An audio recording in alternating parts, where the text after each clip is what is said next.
100 സീറ്റോടെ അധികാരത്തിലെത്തുക എന്ന ഒരൊറ്റ ആലോചനയിലാണ് കേരളത്തിലെ കോൺഗ്രസ് നേതൃത്വം. കനകോലു തന്ത്രങ്ങളെ കൂട്ടുപിടിച്ചൊറ്റക്കെട്ടായാണ് പ്രവർത്തനം. CPIM-നും BJP-ക്കും മുൻപേ കരുനീക്കങ്ങൾ ആരംഭിച്ച കോൺഗ്രസിന്റെ മുതിർന്ന നേതാക്കളെല്ലാം തെരഞ്ഞെടുപ്പ് ഒരുക്കങ്ങളിൽ സജീവമായി മുൻനിരയിൽ തന്നെയുണ്ട്. ഭൂരിപക്ഷം ലഭിച്ചാൽ മുഖ്യമന്ത്രി സ്ഥാനത്തേക്ക് പരിഗണിക്കപ്പെടാവുന്ന ഒന്നിലധികം നേതാക്കളുണ്ടെന്നതാണ് ഇത്തവണ കോൺഗ്രസിന്റെ പ്രത്യേകതയും പ്രതിസന്ധിയും. ഇതാദ്യമായല്ല, പക്ഷേ ഇത്തവണ അതിന് കുറേ പ്രത്യേകതകളുണ്ട്. തെരഞ്ഞെടുപ്പ് വിജയത്തിന് ശേഷം മാത്രമേ ഇതേക്കുറിച്ച് ചർച്ചകൾ ഉണ്ടാകൂ എന്ന് പറയുന്നുണ്ടെങ്കിലും അണിയറ നീക്കങ്ങൾ നടക്കുന്നുണ്ടെന്ന് ഉറപ്പ്. മുഖ്യമന്ത്രി സ്ഥാനത്തിനായി പാർട്ടിയിൽ തർക്കങ്ങളില്ലെന്നാണ് നേതൃത്വത്തിന്റെ വിശദീകരണം. നമുക്ക് പരിശോധിക്കാം. ഭൂരിപക്ഷം ലഭിച്ചാൽ കോൺഗ്രസിൽ ആർക്കാകും മുഖ്യമന്ത്രി സ്ഥാനം? സാധ്യതകൾ എന്തൊക്കെ? ആർഡിക്സ് റാവ്. നിയമസഭാ തെരഞ്ഞെടുപ്പിൽ തിളങ്ങുന്ന വിജയം ലക്ഷ്യമിട്ട് കളത്തിലിറങ്ങിയ കോൺഗ്രസ് മുഖ്യമന്ത്രി സ്ഥാനാർത്ഥി ആരാകുമെന്ന സാധ്യതകൾ പോലും പുറത്തുവിട്ടിട്ടില്ല. അധികാരത്തിലെത്തുക എന്നത് മാത്രമാണ് ലക്ഷ്യം, ബാക്കിയെല്ലാം അതിനുശേഷം എന്നതാണ് നിലവിലെ നിലപാട്. VD സതീശൻ, KC വേണുഗോപാൽ, രമേശ് ചെന്നിത്തല എന്നീ നേതാക്കളുടെ പേരുകളാണ് കോൺഗ്രസ് അധികാരത്തിലെത്തിയാൽ മുഖ്യമന്ത്രി സ്ഥാനത്തേക്ക് പരിഗണിക്കപ്പെടാൻ നിലവിൽ സാധ്യതയുള്ളത്. പ്രതിപക്ഷ നേതാവെന്ന നിലയിലെ മികച്ച പ്രവർത്തനവും തദ്ദേശ തെരഞ്ഞെടുപ്പിലടക്കം മിന്നും ജയം സമ്മാനിക്കാനായതും VD സതീശന് മുൻതൂക്കം നൽകുന്നു. ഹൈക്കമാൻഡിലുള്ള സ്വാധീനമാണ് KC വേണുഗോപാലിന്റെ പ്ലസ് പോയിന്റ്. എല്ലാ MP-മാർക്കും മത്സരിക്കാൻ ഹൈക്കമാൻഡ് അനുമതി നൽകില്ലെങ്കിലും KC വേണുഗോപാലിനും മറ്റു ചിലർക്കും മാത്രം ഇളവ് നൽകിയേക്കുമെന്നാണ് സൂചന. സംസ്ഥാനത്തെ മുതിർന്ന നേതാവെന്ന നിലയിലും ഉമ്മൻചാണ്ടി കാലത്തെ രണ്ടാമനെന്ന നിലയിലും രമേശ് ചെന്നിത്തലയുടെ സാധ്യതയും വലുതാണ്. ഇതൊന്നുമല്ലാതെ ചില പേരുകളും ഉയർന്നു കേൾക്കുന്നുണ്ട്. സർപ്രൈസ് എൻട്രിയായി ശശി തരൂർ എത്തുമെന്നതാണ് അതിലൊന്ന്. പക്ഷേ പാർട്ടി നേതൃത്വത്തോട് തന്നെ അകന്നു നിൽക്കുന്ന തരൂർ മുഖ്യമന്ത്രി സ്ഥാനത്തേക്ക് പരിഗണിക്കപ്പെടാനുള്ള സാധ്യത തുലോം കുറവാണെന്നതാണ് യാഥാർത്ഥ്യം. ആർഡിക്സ് റാപ്പ്, ന്യൂസ് മലയാളം.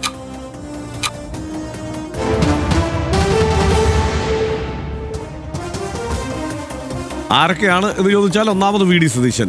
ഉമ്മൻചാണ്ടി യുഗത്തിന് ശേഷം കോൺഗ്രസിന്റെ തലമുറ മാറ്റത്തിന്റെ മുഖമായി വിലയിരുത്തപ്പെടുന്നു. രണ്ടാം പിണറായി സർക്കാരിനെതിരായ പോരാട്ടത്തിൽ സഭയ്ക്കകത്തും പുറത്തും മുൻനിരയിൽ. പ്രതിപക്ഷ നേതാവെന്ന നിലയിലുള്ള പ്രവർത്തനത്തിൽ അതൃപ്തിക്ക് ഇടമില്ല. ലോക്സഭാ തദ്ദേശ ഉപതെരഞ്ഞെടുപ്പുകളിലെ മിന്നും ജയത്തിന് ചുക്കാൻ പിടിച്ചു. രാഹുൽ മാങ്കൂട്ടത്തിൽ വിഷയത്തിൽ സതീശനെടുത്ത ശക്തമായ നിലപാടിന് വലിയ സ്വീകാര്യത ലഭിച്ചു. ഗ്രൂപ്പ് അതിപ്രസരമില്ലാതെ സതീശന്റെ ആ ശൈലിയിൽ AICC-ക്കും മതിപ്പുണ്ട് എന്നതാണ് വാസ്തവം. മറ്റൊരാൾ KC വേണുഗോപാലാണ്. ഹൈക്കമാൻഡിന്റെ വിശ്വസ്തൻ എന്നതാണ് KC വേണുഗോപാലിന്റെ ഏറ്റവും വലിയ പോസിറ്റീവ്. മല്ലികാർജ്ജുൻ ഖാർഗെയും രാഹുൽ ഗാന്ധിയുമായുള്ള അടുത്ത ബന്ധം മുൻതൂക്കം നൽകും. ഡൽഹി കേന്ദ്രീകരിച്ചുള്ള പ്രവർത്തന പരിചയം മുതൽക്കൂട്ടാകും. ദേശീയ തലത്തിലെ തെരഞ്ഞെടുപ്പ് പരിചയവും നയതന്ത്ര മികവും ബോണസ് ഘടകമാണ്. അടുത്തിടെയായി കേരളം കേന്ദ്രീകരിച്ച് പ്രവർത്തനങ്ങൾ നടത്തുന്നു. ഇപ്പോൾ KC അനുകൂലികളും അല്ലെങ്കിൽ KC ഗ്രൂപ്പ് എന്നതാണ് ഏറ്റവും സജീവമായി നിലനിൽക്കുന്ന ഒരു ഗ്രൂപ്പ് എന്ന വിലയിരുത്തൽ കോൺഗ്രസ് രാഷ്ട്രീയത്തെ നിരീക്ഷിക്കുന്നവർക്കുണ്ട്. ഗ്രൂപ്പ് തർക്കമുണ്ടായാൽ കോംപ്രമൈസ് കാൻഡിഡേറ്റ് എന്ന നിലയിലും ഒരുപക്ഷെ പരിഗണിക്കപ്പെട്ടേക്കാം എന്ന് ചില നിരീക്ഷകർ പറയുന്നു. പക്ഷേ അതിനപ്പുറം എൻ്റെ വിലയിരുത്തൽ സനീഷെ ഫ്രണ്ട് റണ്ണറാണ് അദ്ദേഹം എന്ന് തന്നെയാണ്. രമേശ് ചെന്നിത്തല കേരളത്തിൽ കോൺഗ്രസ് നിരയിൽ ഭരണതലത്തിൽ ഏറ്റവും അധികം അനുഭവ സമ്പത്തുള്ള നേതാവാണ്. KSU കാലം മുതൽ പാർട്ടിയുടെ എല്ലാ സംഘടനാ തലത്തിലും പ്രവർത്തിച്ചുള്ള പരിചയമുണ്ട്. MLA, മന്ത്രി, MP, പ്രതിപക്ഷ നേതാവ് എന്നീ നിലകളിലെല്ലാം ജനകീയനായ നേതാവാണ്. 30-ാം വയസ്സ് മുതൽ വിവിധ വകുപ്പുകളുടെ മന്ത്രിസ്ഥാനം വഹിച്ച പരിചയ സമ്പത്തുണ്ട്. 30 അല്ല കേട്ടോ, 28 വയസ്സിൽ തന്നെ അദ്ദേഹം മന്ത്രിയായിട്ടുണ്ട്. ഉമ്മൻചാണ്ടി സർക്കാരിന്റെ കാലത്ത് ആഭ്യന്തരമന്ത്രി എന്ന നിലയിൽ മികച്ച പ്രകടനം. രാഹുൽ മാങ്കൂട്ടത്തിൽ വിഷയത്തിലടക്കം ശക്തമായ നിലപാട് അദ്ദേഹം സ്വീകരിച്ചിട്ടുണ്ട് എന്നതുകൂടിയുണ്ട് പ്രത്യേകത. തരൂരിന് സാധ്യതയുണ്ടോ എന്നുള്ളത് എന്തുകൊണ്ടാണ് ഇങ്ങനെ ഒരു ചോദ്യമായി വെച്ചിരിക്കുന്നത് എന്ന് നോക്കിയാൽ, ഒരു മുഖ്യമന്ത്രി സ്ഥാനാർത്ഥിയായി തരൂർ സ്വയം അവതരിക്കുമെന്നുള്ള അഭ്യൂഹം ഒരു ഘട്ടത്തിൽ ശക്തമായിരുന്നു. മാത്രമല്ല, ചില സർവേ ഫലങ്ങളൊക്കെ കേരളം ചർച്ച ചെയ്തതാണ് നേരത്തെ തന്നെ. ആ സർവേ ഫലങ്ങളിൽ ഇദ്ദേഹം ശശി തരൂരിനാണ് ഏറ്റവും കൂടുതൽ പിന്തുണ എന്നൊക്കെയുള്ള ചർച്ചകളും വന്നിരുന്നു.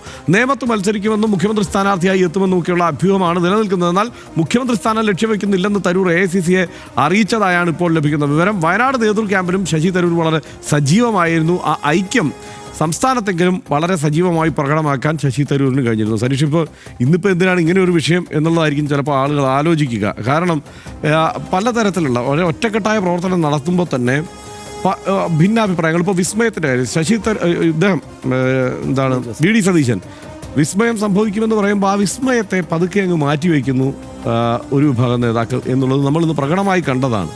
പിന്നെ മുഖ്യമന്ത്രി സ്ഥാനാർത്ഥി എന്നുള്ള ഒരു പതിവ് കോൺഗ്രസിന് ഇല്ല.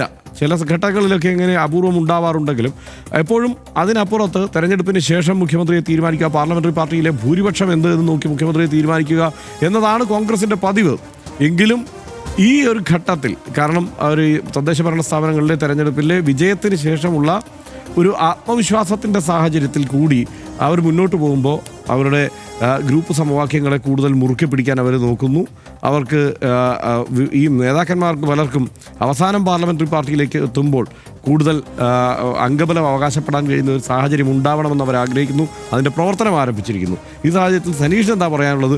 3 പേര് കൊള്ളാവുന്നതാണോ, അല്ലെങ്കിൽ 3 പേര് മുന്നിലെത്തുമെന്നാണോ, അതല്ല 3 പേരുടെയും സാധ്യതകളെ തരാതരം വിലയിരുത്തി കാണുന്നു? ഇതിൽ 3 പേരും കൊള്ളാം എന്ന കാര്യത്തിൽ യാതൊരു സംശയമില്ല. കോൺഗ്രസിൻ്റെ ഏറ്റവും പ്രധാനപ്പെട്ട നേതാക്കളാണെന്ന കാര്യത്തിൽ സംശയമില്ല. പിന്നെ ഒരു കാര്യം, എന്തുകൊണ്ട് നമ്മളിത് ചർച്ച ചെയ്യുന്നു ഈ ദിവസം എന്ന് ചോദിച്ചാൽ, ഈ ദിവസങ്ങളിൽ യഥാർത്ഥമായിട്ട് ഈ ദിവസങ്ങളിലെല്ലാം ഈ ചർച്ച കേരളത്തിലുണ്ട്. അതായത് പ്രത്യേകിച്ചും കോൺഗ്രസ് പാർട്ടിയുടെ പ്രവർത്തകർക്കിടയിലുണ്ട്. അത് വലിയ എന്തെങ്കിലും പ്രശ്നമായിട്ടോ ഒന്നുമല്ല, അത് സന്തോഷത്തോടെയാണ് ഒരുപക്ഷെ ഈ ഘട്ടത്തിൽ കോൺഗ്രസ്സുകാരെ ഞങ്ങൾക്ക് നയിക്കാൻ 3 പ്രധാനപ്പെട്ട നേതാക്കളുണ്ടല്ലോ എന്ന സന്തോഷം അവർക്ക് ആകേണ്ടത്. നമ്മളൊരു കാര്യം ആലോചിക്കേണ്ടത്, മുഖ്യമന്ത്രി കോൺഗ്രസിൻ്റെ മുഖ്യമന്ത്രി തന്നെ ആകുമോ എന്ന കാര്യത്തിൽ ഓരോ ഉറപ്പും ഈ ഘട്ടത്തിലില്ല എന്നതാണ്. കാരണം സനീഷ് പറഞ്ഞ് അവസാനിപ്പിച്ചിട്ട് പറയാൻ ഒരു ഉറപ്പുമില്ല. അതായത് പക്ഷേ നമ്മൾ കോൺഗ്രസിനും UDF-നും ഭൂരിപക്ഷം കിട്ടുകയാണെങ്കിൽ ഇവരിൽ ആരായിരിക്കും മുഖ്യമന്ത്രി എന്നത് ഇപ്പോൾ തന്നെ സജീവമായിട്ടുള്ള ഉള്ളിൽ വളരെ ആന്തരികമായിട്ട് നാട്ടിൻ പുറത്തൊക്കെ വളരെ ആളുകൾ ചർച്ച ചെയ്യുന്നൊരു കാര്യം തന്നെയാണ്. ഇതിനകത്ത് 3 പേരും കൊള്ളാം എന്ന അഭിപ്രായം തന്നെയാണ് സത്യസന്ധമായിട്ട് എനിക്കുള്ളത്. നമ്മൾ ഓരോരുത്തരെയും വിലയിരുത്തുമ്പോൾ വളരെ പെട്ടെന്ന് പറഞ്ഞു പോകാം. വി ഡി സതീശന് ഈ പറയുന്ന പോലെ ആദ്യമായിട്ട് നമ്മുടെ പേര് മുന്നിലേക്ക് വരിക വി ഡി സതീശൻ തന്നെയാണ്. കാരണം അദ്ദേഹം പ്രതിപക്ഷ നേതാവായിരുന്നു. പ്രതിപക്ഷ നേതൃസ്ഥാനത്തിരുന്ന ആൾ വിജയിച്ച് വരുമ്പോൾ മുഖ്യമന്ത്രി ആവുക എന്നുള്ളൊരു ശീലം നമ്മുടെ മുന്നിൽ ഉണ്ടല്ലോ. VS അച്യുതാനന്ദനൊക്കെ അങ്ങനെയായിരുന്നല്ലോ. അപ്പോൾ സ്വാഭാവികമായിട്ടും വി ഡി സതീശൻ മാത്രമല്ല, അദ്ദേഹത്തിൻ്റെ കാലത്ത്, അദ്ദേഹം പ്രതിപക്ഷ നേതാവായിരുന്ന കാലത്ത് അദ്ദേഹം തെരഞ്ഞെടുപ്പ് വിജയങ്ങൾ ഉണ്ടാക്കി എന്നത് അദ്ദേഹത്തിന് വളരെ പ്ലസ്സാണ്. എല്ലാവർക്കും അറിയാവുന്ന കാര്യങ്ങളാണ് ഞാൻ പറയുന്നത്. ഈ പറയുന്ന പുതുപ്പള്ളിയിലും ഈ തൃക്കാക്കരയിലൊക്കെ അവരുടെ വളരെ സ്ട്രോങ് ഹോൾഡിലാണ് വിജയം ഉണ്ടായത് എന്ന് പറയാം. പക്ഷേ പാലക്കാട് നല്ല ശക്തമായിട്ടുള്ള മത്സരത്തിന് ശേഷമാണ് ഉണ്ടായത്. ഈ ലോക്സഭാ തെരഞ്ഞെടുപ്പ് കാലത്ത് നമുക്ക് പ്രത്യേകമായ രാഷ്ട്രീയ സാഹചര്യം ഉണ്ടെന്ന് പറഞ്ഞ് ഒരുപക്ഷെ അങ്ങ് മൈൽഡാക്കാമെങ്കിൽ പോലും ലോക്കൽ ബോഡി ഇലക്ഷനിൽ ഇങ്ങനൊരു നേട്ടം ഉണ്ടാക്കിയതിൽ അദ്ദേഹത്തിനുള്ള പങ്കാളിത്തം വളരെ വലുതാണ്. ഒപ്പം മറ്റു 2 പ്രധാനപ്പെട്ട കാര്യം, 2 പ്രധാനപ്പെട്ട വിഷയങ്ങളിൽ അദ്ദേഹം വി ഡി സതീശൻ സ്ട്രോങ് ആയിട്ടുള്ള സ്റ്റാൻഡ് എടുക്കുകയും ഒരു പ്രതിപക്ഷ നേതാവ് സ്ഥാനത്ത് നിന്ന് ഒരു താരതമ്യേന ചെറുപ്പക്കാരനായിട്ടുള്ള നേതാവ് എന്ന സ്ഥാനത്ത് നിന്ന് പെട്ടെന്ന് കേരളം ആകെ ശ്രദ്ധിക്കുന്ന ഒരു നേതാവായിട്ട് അദ്ദേഹം മാറുകയും ചെയ്ത് 2 പ്രധാനപ്പെട്ട കൺസിസ്റ്റൻ്റ് ആയിട്ടുള്ള നിലപാടിലൂടെയാണെന്ന് ഞാൻ വിചാരിക്കുന്ന ആളാണ് ഞാൻ. ഒന്ന് PV അൻവറുമായിട്ട് ബന്ധപ്പെട്ടത്. അതായത് ഈ പാലക്കാട്ടെ തെരഞ്ഞെടുപ്പിന് മുമ്പ്, വിജയത്തിന് മുമ്പാണ്, അതായത് എന്തും അങ്ങോട്ടും ഇങ്ങോട്ടും അറിയാവുന്ന സാഹചര്യമുള്ള സമയത്താണ് PV അൻവറിൻ്റെ കാര്യത്തിൽ അദ്ദേഹം വളരെ ശക്തമായിട്ട് ഉറച്ചൊരു നിലപാടെടുത്തത്. വേണ്ട, ഇങ്ങോട്ട് വരണ്ട എന്ന നിലപാട് അദ്ദേഹം എടുത്ത് ഒട്ടും വിട്ടുവീഴ്ച ചെയ്തില്ല. രണ്ടാമത് ഈ പറയുന്ന രാഹുൽ മാങ്കൂട്ടത്തിൻ്റെ വിഷയം അത്രയ്ക്ക് രാഷ്ട്രീയമായിട്ടും പൊതുജീവിതത്തിൽ തന്നെയുള്ളൊരു ധാർമ്മികതയുടെ പ്രശ്നം മുന്നിലേക്ക് വന്നപ്പോൾ വി ഡി സതീശന് സംശയമേ ഉണ്ടായിരുന്നില്ല. അദ്ദേഹത്തെ വലിയ തോതിൽ ആക്രമണം നടത്തിയപ്പോൾ പോലും അദ്ദേഹത്തിന് ഒരു വിട്ടുവീഴ്ച ഉണ്ടായിരുന്നില്ല. അതുകൊണ്ട് ഈ തെരഞ്ഞെടുപ്പ് വിജയങ്ങളുടെയും സമീപകാല രാഷ്ട്രീയ കേരളം കണ്ട ഏറ്റവും ധാർമ്മികമായിട്ടുള്ള 2 രാഷ്ട്രീയ സ്ഥിരതയുള്ള നിലപാടുകളുടെയും പേരിൽ വി ഡി സതീശന് നല്ല എഡ്ജ് ഇത്തവണയുണ്ട് എന്നാണ് ഞാൻ വിചാരിക്കുന്നത്. പക്ഷേ അത് മുഖ്യമന്ത്രി സ്ഥാനത്തേക്ക് അവകാശവാദം ഉന്നയിക്കാൻ പാകത്തിനാകുമോ എന്ന കാര്യത്തിൽ നമുക്കൊന്നുകൂടെ മറ്റു പല സാഹചര്യങ്ങളും പരിഗണിച്ചാണല്ലോ വരേണ്ടി വരിക. അപ്പോഴാണ് രമേശ് ചെന്നിത്തലയുടെ പേര് നമ്മുടെ മുന്നിലേക്ക് വരുന്നത്. രമേശ് ചെന്നിത്തല സത്യത്തിൽ മുഖ്യമന്ത്രി സ്ഥാനം അർഹിക്കുന്നയാൾ, എനിക്ക് സെൻറ്റിമെൻറ്റ്സ് രമേശ് ചെന്നിത്തലയോടാണ്. കാരണം അദ്ദേഹത്തിൻ്റെ കയ്യിൽ നിന്നും വിട്ടുപോയ ഒരു പദവിയാണ് മുഖ്യമന്ത്രി സ്ഥാനം. സാധാരണഗതിയിൽ കേരളത്തിലെ 5 കൊല്ലം കൂടുമ്പോൾ ഇങ്ങനെ മാറിക്കൊണ്ടിരുന്നിടത്ത് നിന്ന് നിശ്ചയമായിട്ടും രമേശ് ചെന്നിത്തലയ്ക്ക് വരേണ്ടിയിരുന്ന മുഖ്യമന്ത്രി സ്ഥാനം അവരുടെ ആളുകൾ പറയുന്നത് കോവിഡ് ആയതുകൊണ്ട് അപ്പുറത്തേക്ക് പോയി എന്നാണ്. CPM പക്ഷേ സമ്മതിക്കില്ല. അതാണ് ഞാൻ സമ്മതിക്കാത്ത CPM-മാരുടെ കൂട്ടത്തിലാണ്. അവരുടെ അഭിപ്രായത്തോടാണ് എനിക്ക് ചായ്വുള്ളത്. കാരണം അത് കോവിഡിലെ എന്തെങ്കിലും കോവിഡ് നന്നായി കൈകാര്യം ചെയ്തു, അതുകൊണ്ട് മാത്രമല്ല, അത് നല്ല ഒരു സർക്കാർ ആയതുകൊണ്ടും മറ്റും തന്നെയാണ് ആ നിലക്ക് രണ്ടാമതൊരു ഭരണം കിട്ടിയത്. പക്ഷേ അങ്ങനെയല്ലായിരുന്നെങ്കിൽ രമേശ് ചെന്നിത്തല മുഖ്യമന്ത്രി ആകേണ്ടതായിരുന്നു. അദ്ദേഹത്തിന് വലിയ അനുഭവ പരിചയമുണ്ട്. അദ്ദേഹം ആഭ്യന്തരമന്ത്രിയായിരുന്നു. അദ്ദേഹം ചെറിയ പ്രായം തൊട്ട് രാഷ്ട്രീയ രംഗത്തുണ്ട്. കുറെ കൂടെ സമവായങ്ങൾ ഉണ്ടാക്കുന്ന, കുറെ കൂടെ സൗമ്യമായിട്ടുള്ള മുഖമുള്ള ഒരു മുഖ്യമന്ത്രി ആയിരിക്കും രമേശ് ചെന്നിത്തല എന്ന് വിചാരിക്കുന്ന ഒരാളാണ് ഞാൻ. അവരുടെ കൂട്ടത്തിൽ നിന്നാണ് മുഖ്യമന്ത്രി ഉണ്ടാകുന്നതെങ്കിൽ വി ഡി സതീശൻ ഗംഭീരനായിരിക്കുമ്പോൾ തന്നെ രമേശ് ചെന്നിത്തല മുഖ്യമന്ത്രി ആകട്ടെ എന്ന് വിചാരിക്കുന്ന കുറച്ച് ആൾക്കാരുണ്ടാവില്ലേ, അതിലൊരാളാണ് ഞാൻ എന്ന് കൂട്ടണം. വി ഡി സതീശനെ മോശമാണെന്നേ അല്ല, ഞാനത് ആദ്യം പറഞ്ഞാണ്. പക്ഷേ കെ സി വേണുഗോപാൽ മുഖ്യമന്ത്രി ആകുന്നതിൽ കേരളത്തിലെ മുഖ്യമന്ത്രിയായിട്ട് ഇപ്പോൾ വരരുത് അല്ലെങ്കിൽ വരേണ്ടതില്ല എന്ന് വിചാരിക്കുന്ന ആളുകളുണ്ടാവുമല്ലോ. അവർ പറയുന്നതൊക്കെ ശരിയാണല്ലോ എന്നൊരു തോന്നൽ എനിക്കുണ്ടാകാറുണ്ട്. കാരണം എന്താണെന്ന് വെച്ചാൽ കെ സി വേണുഗോപാൽ ഇവിടെയല്ല അദ്ദേഹത്തിൻ്റെ ഗ്രൗണ്ട്. എന്ന് മാത്രമല്ല, അദ്ദേഹത്തിന് ഇപ്പോൾ ദേശീയ തലത്തിൽ കോൺഗ്രസ് ഇത്രമാത്രം ക്ഷീണിച്ചിരിക്കുന്ന സമയത്ത് അവിടങ്ങളിൽ അദ്ദേഹത്തിൻ്റെ രാഷ്ട്രീയ പ്രവർത്തന പാരമ്പര്യം, അദ്ദേഹത്തിൻ്റെ മറ്റ് സംസ്ഥാനങ്ങളിലൊക്കെ പ്രവർത്തിച്ചുള്ള പരിചയം അദ്ദേഹത്തിന് അവിടെ ആവശ്യമുള്ളതാണ്. അതുകൊണ്ട് അത് ഇവിടെ മുഖ്യമന്ത്രിയായിട്ട് നിൽക്കാതെ അദ്ദേഹം ആ മേഖലയിൽ പ്രവർത്തിക്കണമെന്നാണ് ഞാൻ വിചാരിക്കുന്നത്. പക്ഷേ ഉറപ്പായിട്ടും കെ സി വേണുഗോപാൽ ഈ പറഞ്ഞ പോലെ ഒരു തലയെടുപ്പുള്ള നേതാവാണ്. അതുകൊണ്ട് അദ്ദേഹത്തിനും മുഖ്യമന്ത്രി സ്ഥാനത്തേക്ക് വേണ്ട വിധം അർഹതയുണ്ട്. അദ്ദേഹം കോൺഗ്രസിന് ഭരണം കിട്ടുകയാണെങ്കിൽ അദ്ദേഹം മുഖ്യമന്ത്രിയായാൽ അത്ഭുതപ്പെടേണ്ടതൊന്നുമില്ല എന്ന് നമുക്കറിയാമല്ലോ. പിന്നെ ഇതിനകത്തുള്ള ഒരു പ്രശ്നം, നമ്മൾ രാഷ്ട്രീയം കുറേ കാലമായിട്ടൊരു 10-30 കൊല്ലം 40 കൊല്ലമായിട്ടൊക്കെ കാണുന്ന ആളുകളെന്ന നിലക്ക് ഈ ഭരണം കിട്ടുകയാണെങ്കിൽ കോൺഗ്രസിനകത്ത് പിന്നീട് ഉണ്ടാകുന്ന സംഭവങ്ങൾ ഇപ്പോഴത്തെ പോലെ ആയിരിക്കില്ല എന്ന് നമുക്ക് രണ്ടുപേർക്കും അറിയാം, ഇത് കാണുന്ന ആളുകൾക്കും അറിയാം. അത് ഇപ്പോൾ അവർ വളരെ സമവായത്തിൽ പോകുന്നത് അസാധാരണമായ വിധത്തിലുള്ളൊരു രാഷ്ട്രീയ സാഹചര്യമാണ്. എന്താണത് അസാധാരണത? ഒന്ന്, 2ാം തവണയും LDF ഭരിക്കുകയാണ്, 3ാം തവണയും അവർ വിജയിച്ചേക്കുമോ എന്ന അന്തരീക്ഷം ഇപ്പോൾ പോലും ഉണ്ട്. തദ്ദേശ തെരഞ്ഞെടുപ്പിൽ തിരിച്ചടി ഉണ്ടായി എന്ന് പറയുമ്പോൾ അത് ഒരു അസാമാന്യമായ തിരിച്ചടിയൊന്നുമല്ല, തിരിച്ചു പിടിക്കാവുന്ന ഒരു മുന്നറിയിപ്പ് തിരിച്ചടിയായിട്ട് LDFന് കണക്കാക്കാവുന്നതേ ഉള്ളൂ. 3ാം കക്ഷിയായിട്ട് വലിയ ശക്തി അല്ലെങ്കിൽ പോലും BJP അവിടങ്ങളിൽ ഇവിടെ അത്യാവശ്യം തരക്കേടില്ലാതെ നിൽക്കുന്നു എന്ന സാഹചര്യം കൂടിയുണ്ട്. അപ്പോൾ ഇതെല്ലാം കൂട്ടിച്ചേർത്ത് നോക്കുമ്പോൾ അസാധാരണമായൊരു സാഹചര്യമാണ്. ആ അസാധാരണമായ സാഹചര്യം അസാധാരണമായ ഐക്യം ഉണ്ടാക്കിയതായിട്ട് നമ്മൾ കാണുകയാണ്. 3 പ്രധാനപ്പെട്ട നേതാക്കൾ, നമുക്ക് ആർക്കും തള്ളിപ്പറയാൻ പറ്റാത്ത അത്ര ശക്തിയുള്ള 3 നേതാക്കൾ നിൽക്കുമ്പോൾ പോലും അവർ തമ്മിലടിക്കാതെ ഈ കാര്യങ്ങളെ മുന്നോട്ട് കൊണ്ടുപോകുന്നതായിട്ടാണ് നമുക്ക് തോന്നുന്നത്. പക്ഷേ അധികാരത്തിലേക്ക് എത്തുകയാണെങ്കിൽ, ഭരണം കിട്ടുമെന്ന് ഉറപ്പുണ്ടെങ്കിൽ യഥാർത്ഥത്തിൽ ഈ പറയുന്ന ഐക്യം നിലനിൽക്കുകയില്ല എന്ന കാര്യത്തിൽ യാതൊരു സംശയമില്ല. അത് കോൺഗ്രസിൻ്റെ ചരിത്രം അറിയുന്ന ആളുകൾക്കറിയാം. പിന്നെ എല്ലാവർക്കും അവരവരുടേതായിട്ടുള്ള ക്ലെയിം ഉള്ളതുകൊണ്ട് കാര്യങ്ങൾ മാറും. അതുകൊണ്ട് നമ്മളായിട്ട് എന്തെങ്കിലും പറഞ്ഞിട്ട് കൂടുതൽ കുഴപ്പം അല്ല അങ്ങനെ ഉണ്ടാകുന്നതല്ല കോൺഗ്രസിനകത്ത്. പക്ഷേ എന്നാലും ഈ പറയുന്ന 3 ആളുകൾക്കും ഒരേ തരത്തിലുള്ള അർഹതയുണ്ട് എന്ന് വിചാരിക്കുന്ന ആളാണ് ഞാൻ. എനിക്കൊരു വോട്ടുണ്ടായിരുന്നെങ്കിൽ, ഇവരിൽ 3 പേരെ വെച്ചിട്ട് ഒരു വോട്ടുണ്ടായിരുന്നെങ്കിൽ, എൻ്റെ വ്യക്തിപരമായിട്ടുള്ളൊരു സെൻറ്റിമെൻറ്റ്സ് കൊണ്ട് ഞാൻ രമേശ് ചെന്നിത്തലക്ക് ഒരു 1% കൂടുതൽ വോട്ടിട്ടേനെ, അത്രയേ ഉള്ളൂ. അല്ല, ഇതിനകത്ത് സനീഷ് ഈ പറഞ്ഞ ഒരു കാര്യം, ഇവരൊക്കെ മുഖ്യമന്ത്രി സ്ഥാനത്തേക്ക് ഇവരാര് വരും എന്നുള്ള ചർച്ച നടത്താൻ ഈ ദിവസം എന്ന് പറയുന്നത് വളരെ വളരെ നേരത്തെ ഉള്ള ഒരു ദിവസമാണെന്നുള്ള കാര്യത്തിൽ സംശയമൊന്നുമില്ല. അപ്പോൾ അന്തസാരശൂന്യമായ ചർച്ചയാണല്ലോ എന്ന് ചിലപ്പോൾ ആളുകൾക്ക് തോന്നാം. പക്ഷേ ഈ മുറുകുന്നു, ഇതിൻ്റെ ഈ കോൺഗ്രസിനുള്ളിൽ ഈ സംഗതി മുറുകിക്കൊണ്ടിരിക്കുന്നു എന്നതുകൊണ്ടാണ്. അല്ലെങ്കിൽ മുഖ്യമന്ത്രി സ്ഥാനാർത്ഥി എന്ന നിലയ്ക്ക് വന്നില്ലെങ്കിൽ കൂടി ആരാകും എന്നുള്ള ആ ചർച്ച വല്ലാതെ മുറുകുന്നു. തീർച്ചയായും സജീവ ചർച്ചയാണ്. അപ്പോൾ അതിനകത്തുള്ള എൻ്റെ ഒരു പ്രശ്നം, 2021 93 സീറ്റിൽ ആണ് കോൺഗ്രസ് മത്സരിച്ചത്. പക്ഷേ ഇപ്പോൾ കോൺഗ്രസിൻ്റെ കയ്യിലുള്ളത് 22 സീറ്റുകളാണ് ആകെപ്പാടെ കയ്യിലുള്ളത്. അതായത് കഴിഞ്ഞ തവണത്തെ വിജയ ശതമാനം, വിൻ റേറ്റ് എന്ന് പറയുന്നത് വളരെ പരിതാപകരമായിരുന്നു. എന്നാലും ഒപ്പം മത്സരിച്ച ലീഗിൻ്റെ അങ്ങനെ ആയിരുന്നില്ല. ലീഗ് ഗംഭീരമായി മത്സരിക്കുകയും ഗംഭീരമായി ജയിച്ചു വരികയും ചെയ്തു. ഈ പുതിയ ഇനിയുള്ള തെരഞ്ഞെടുപ്പിൽ, ഇപ്പോൾ 2026 തെരഞ്ഞെടുപ്പിൽ കോൺഗ്രസ്സിന് അധികാരത്തിലേക്ക് എത്തണമെങ്കിൽ ഏറ്റവും കുറഞ്ഞത് സനീഷ 45 സീറ്റുകളിൽ ജയിക്കണം. കോൺഗ്രസ് 45 സീറ്റുകൾ ജയിക്കണം. അതായത് ഇത്തവണ വിജയിച്ചതിൻ്റെ ഇരട്ടിയിലധികം സീറ്റുകളിൽ കോൺഗ്രസ് വിജയിക്കണം. ഇത്തവണ 93 സീറ്റുകളിൽ മത്സരിക്കാനുള്ള സാധ്യതയില്ല. കാരണം സീറ്റുകൾ ചിലപ്പോൾ കുറേ സീറ്റുകൾ കൂടി ലീഗിന് കൊടുക്കേണ്ടി വരും. ചിലപ്പോൾ 28 മുതൽ 30 വരെ സീറ്റുകൾ ലീഗ് ആഗ്രഹിക്കുന്നുണ്ട്. അതിന് ഒപ്പിച്ച് ചിലപ്പോൾ കുറച്ച് സീറ്റുകൾ അവർക്ക് കൊടുക്കാനുള്ള സാധ്യത നിലനിൽക്കുകയാണ്. പിന്നെ ഈ സീറ്റ് വിജയം എന്നുള്ളത് മാത്രമാണ് ആത്യന്തിക ലക്ഷ്യം എന്നുള്ളതുകൊണ്ട് 12 സീറ്റുകളിലെങ്കിലും ഇവർ പരസ്പരം വെച്ചുമാറാനുള്ള ആലോചന നടക്കുന്നുണ്ട് നിലവിലുള്ള സാഹചര്യത്തിൽ UDFനുള്ളിലെ സീറ്റുകളിൽ. അപ്പോൾ അങ്ങനെ നോക്കിയാൽ കോൺഗ്രസ് ഇത്തവണ മത്സരിക്കുന്ന സാഹചര്യത്തിൽ ഒരു 45-50% വിൻ റേറ്റിലേക്ക് അത് എത്തണം, കോൺഗ്രസ് എത്തണം. അപ്പോൾ അതിനുള്ള മണ്ഡലങ്ങളുണ്ടോ എന്ന കണക്ക് കോൺഗ്രസിനോട് CPIM ചോദിക്കുന്നുണ്ട്. അവർ പറഞ്ഞല്ലോ, ഈ 100 സീറ്റ് എന്ന് സതീശൻ പറയുമ്പോൾ അവർ ചോദിക്കുന്നത് ആ കണക്ക് വെക്കൂ എന്നുള്ളതാണല്ലോ. ആ കണക്കിലേക്ക് ചർച്ചകൾ പക്ഷേ പോകുന്നില്ല എന്നുള്ളതാണ് ഇപ്പോഴത്തെ ഒരു സാഹചര്യം. കോൺഗ്രസ് ആ ചർച്ചകളിലേക്ക് കടക്കാൻ തൽക്കാലം താല്പര്യപ്പെടുന്നില്ല. ആകെ താല്പര്യപ്പെടുന്നത് എന്താണ്? മധ്യ കേരളത്തിലെ ചില ജില്ലകൾ ഞങ്ങൾക്കൊപ്പം ഉണ്ട്, അത് പൂർണ്ണമായും ഞങ്ങളുടെ കയ്യിൽ കിട്ടും. എവിടെയാണ്? പത്തനംതിട്ട കിട്ടും, ഇടുക്കി കിട്ടും, എറണാകുളം കിട്ടും, ഇങ്ങനെയൊക്കെയാണ്. ഇവിടെ മൊത്തത്തിൽ എടുത്തു നോക്കിയാൽ എത്ര സീറ്റുകൾ ഉണ്ട് എന്നുള്ളതൊരു പ്രശ്നമുണ്ട്. ഇടുക്കിയിൽ ആകെപ്പാടെ 5 സീറ്റാണുള്ളത്. പത്തനംതിട്ടയിൽ പോയാൽ ഈ പറഞ്ഞതുപോലെ പരിമിതമായ സീറ്റുകളാണ് ഓരോ ജില്ലകളിലും ഈ നിലയ്ക്ക് നിൽക്കുന്നത്. അപ്പോൾ അത്രയും സീറ്റുകൾ മുഴുവൻ പിടിച്ചാൽ പോലും ഈ ഇരട്ടിയിലധികം സീറ്റുകളിലേക്ക് വിജയിക്കേണ്ട കോൺഗ്രസിന് അത്രയും സീറ്റുകളിൽ വിജയിച്ചെത്താൻ കഴിയുമോ എന്നുള്ളതാണ് നിലനിൽക്കുന്ന സംശയം. ലീഗ് ഒരു സംശയമില്ലാതെ ഒരു 70% അടക്കം 70% അതിൻ്റെ വിൻ റേറ്റ് ഇത്തവണ ഉണ്ടാവും എന്ന് തന്നെയാണ് പൊതുവെ പ്രതീക്ഷിക്കപ്പെടുന്നത്. 2021 60% അതിൻ്റെ വിൻ റേറ്റ്. ഇത്തവണ ഏതാണ്ട് 70% അത് എത്തിച്ചേരുമെന്നാണ് പ്രതീക്ഷിക്കുന്നത്. ബാക്കി ഘടകകക്ഷികൾക്ക് ഈ തദ്ദേശ ഭരണ സ്ഥാപനങ്ങളിലേക്ക് നടന്ന തെരഞ്ഞെടുപ്പിൻ്റെ ആ ഒരു മൊമെൻറ്റം നിലനിർത്തിയാൽ ഒരു 60% വരെ വിൻ റേറ്റ് എത്താൻ കഴിയുമെന്നാണ്. ഇങ്ങനെയൊക്കെ എത്തുമ്പോൾ ഞാൻ പറഞ്ഞത് ഈ മറ്റുള്ളവരുടെയും ലീഗിൻ്റെയും വിൻ റേറ്റ് ഇങ്ങനെ നിന്നാലും കോൺഗ്രസ് അവരുടെ വിൻ റേറ്റ് 50% എത്തിച്ച് നിർത്തണം. അതിന് പറ്റിയാലാണ് നമ്മളുടെ ഈ ചർച്ചയ്ക്ക് എന്തെങ്കിലും ഈ ചർച്ചയിലേക്ക് എത്താനുള്ള ഒരു സാഹചര്യവും സാധ്യതയുള്ളൂ. പക്ഷേ കോൺഗ്രസ്സുകാർ ഇപ്പോഴേ ഈ വിഷയം ചർച്ച ചെയ്ത് തുടങ്ങിയിരിക്കുന്നു എന്നുള്ളതുകൊണ്ട് നമുക്ക് ഞാനും ആ കാര്യത്തിൽ എൻ്റെ അഭിപ്രായം പറയാം. അതായത് ഇവിടെ മുഖ്യ പ്രചാരണ മുഖം എന്നുള്ളത് സംശയമില്ലാതെ വി ഡി സതീശൻ തന്നെയാണ്. അക്കാര്യത്ത് തർക്കമില്ല. വി ഡി സതീശൻ്റെ നിലപാടുകളിലൂടെയൊക്കെയാണ് വി ഡി സതീശൻ ആ നിലയ്ക്ക് കുറെ കൂടി പ്രമുഖനായി തന്നെ നിലനിൽക്കുന്നത്.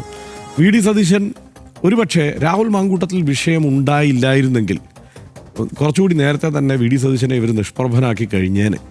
പക്ഷേ അതൊരു തരത്തിൽ രാഹുൽ മാങ്കൂട്ടത്തിന് ഈ പറഞ്ഞ വി ഡി സതീശന് ഗുണം ചെയ്യുകയും ചെയ്തു. കാരണം ആ വിഷയത്തിൽ അദ്ദേഹം ഒരു നിലപാട് സ്വീകരിക്കുമ്പോൾ അദ്ദേഹത്തെ വളഞ്ഞിട്ട് ആക്രമിക്കുന്നത് ആ സമയത്തുണ്ടായ ആ ഒരൊറ്റ വിഷയത്തിന്മേലുള്ള ഒരു വൈകാരിക ആക്രമണമൊന്നുമല്ല. വി ഡി സതീശൻ ആ ഘട്ടം എത്തുമ്പോഴേക്കും ഇവർക്ക് പ്രിയപ്പെട്ട ഒരാളല്ല എന്നുള്ള സ്ഥിതിയിലേക്ക് മാറിക്കഴിഞ്ഞിരുന്നു എന്നുള്ളതാണ് യാഥാർത്ഥ്യം. ഈ വിഷയത്തിൽ ഒരു ഉറച്ച നിലപാട് കൂടി അദ്ദേഹം എടുത്തതോടെ ഈ കക്ഷികൾ കാളികൂളി കക്ഷികളെല്ലാം കൂടെ ചേർന്ന് വളഞ്ഞിട്ട് ആക്രമിക്കുന്ന ഒരു സ്ഥിതി വിഷയമുണ്ടായി.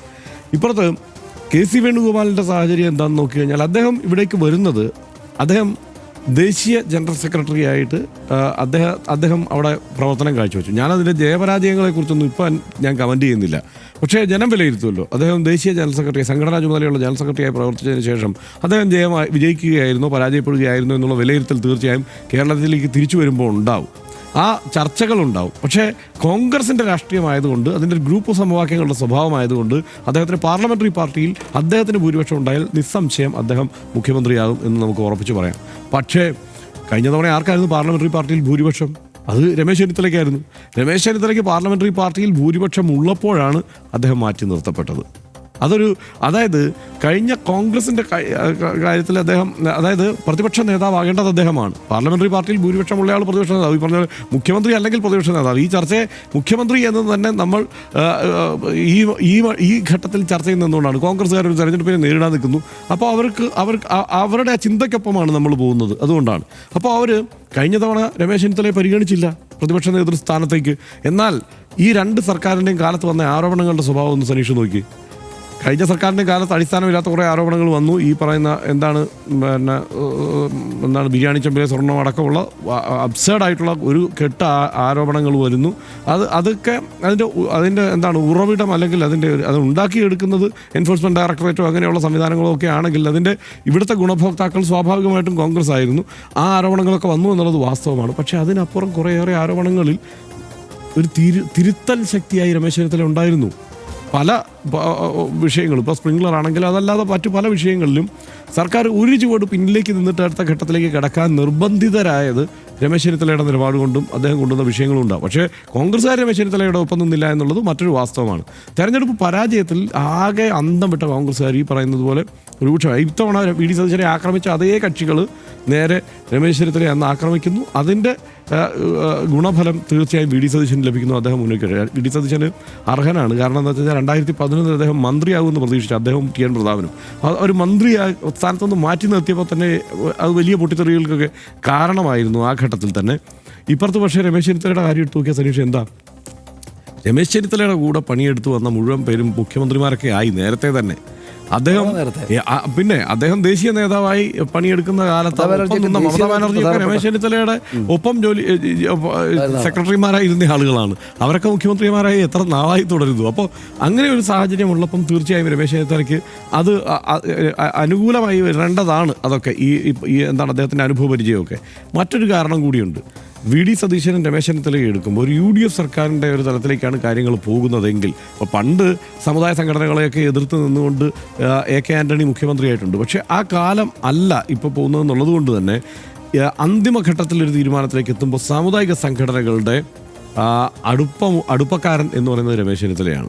അതിപ്പോൾ SNDP ആയിക്കോട്ടെ, NSS ആയിക്കോട്ടെ, മറ്റ് സഭാ നേതൃത്വമായിക്കോട്ടെ, എല്ലാ സംഘടനകളുമായും ആ നിലയ്ക്കുള്ള ഒരു അടുപ്പമുണ്ട്. ഇപ്പം ന്യൂനപക്ഷ സംഘടനകളുമൊക്കെയായി വി ഡി സതീശന് ഒരു അടുപ്പവും ഐക്യവും ഒക്കെ ഉണ്ട് എന്നുള്ളത് വേറൊരു വാസ്തവമാണ്. പക്ഷേ എങ്കിൽ പോലും അവിടെ ഒരു എല്ലാവരുടെയും പരിഗണന എത്തുക രമേശ് ചെന്നിത്തലയ്ക്കായിരിക്കും.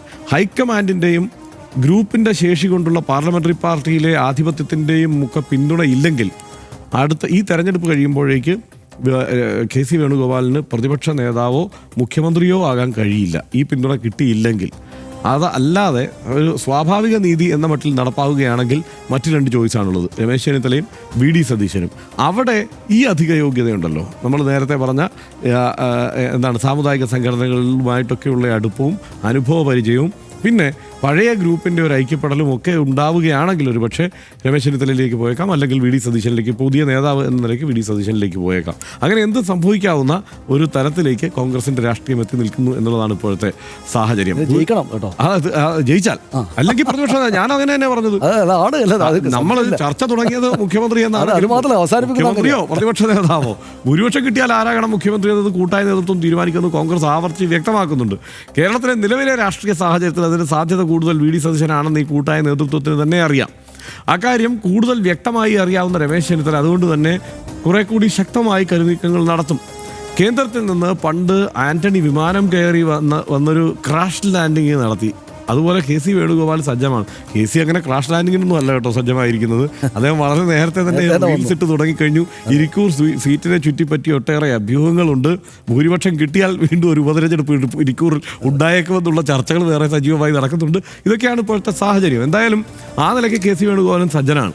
കേരള രാഷ്ട്രീയത്തിലുള്ള താല്പര്യം ശശി തരൂർ ആവർത്തിച്ച് വ്യക്തമാക്കുന്നത് പല ലക്ഷ്യങ്ങളും കൊണ്ടാണ്. ഈ ചർച്ചയൊക്കെ ഏത് വഴിക്കാണ് പോകുക എന്ന് നമുക്ക് പറയാൻ കഴിയില്ലല്ലോ. പക്ഷേ അതിനുള്ള സാധ്യത വളരെ വിരളമാണ്.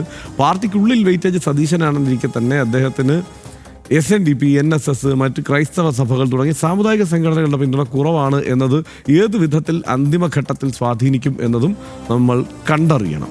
RDX അടുത്ത വിഷയത്തിലേക്ക്.